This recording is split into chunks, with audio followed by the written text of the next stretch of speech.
किते हवे बम हम तो के गोला।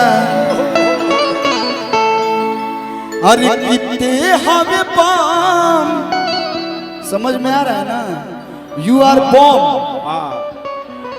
बम मतलब हम के। अरे ते हवे बम हम तो के गोला भैया।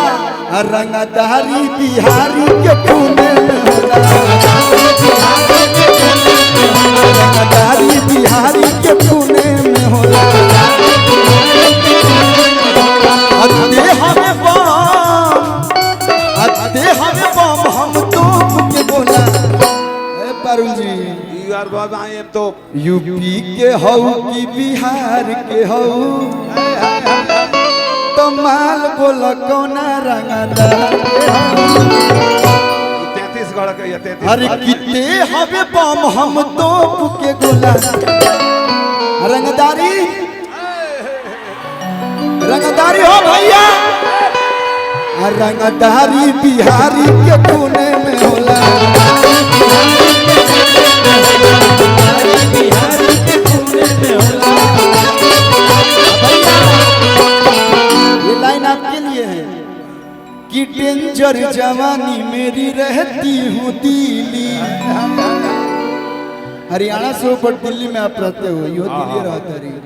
अरे डेंजर जवानी मेरी रहती हूँ दिल्ली। आग लगा दूं मैं हूँ माचिस की तीली।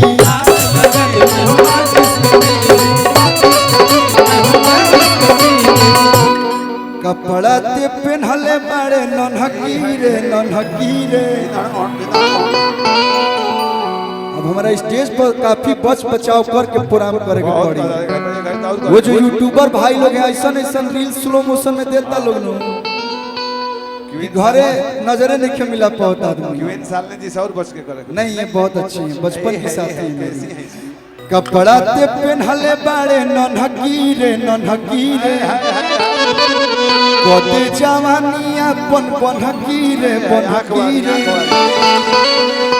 लेके गमछा तू लगता है भोला भोला। तो ते हमें बम हम तो के गोला। ते हमें बम हम तो के गोला। अब हम नहीं गाएंगे, अब हमारे सब भाई गाएगा। रंगदारी रंगदारी भैया हो इनको से तने पर गा दो लोग।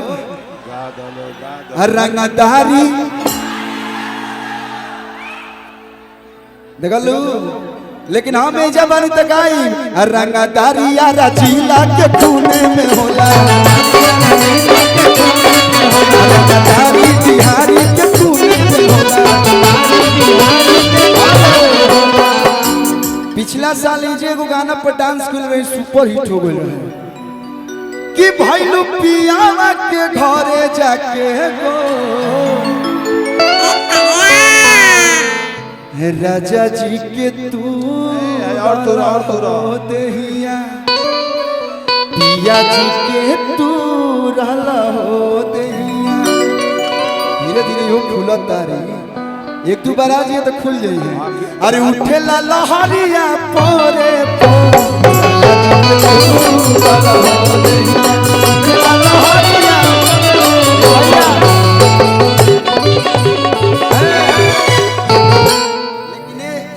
नया गाना आइल बा, आप लोग प्यार दे हम लोग।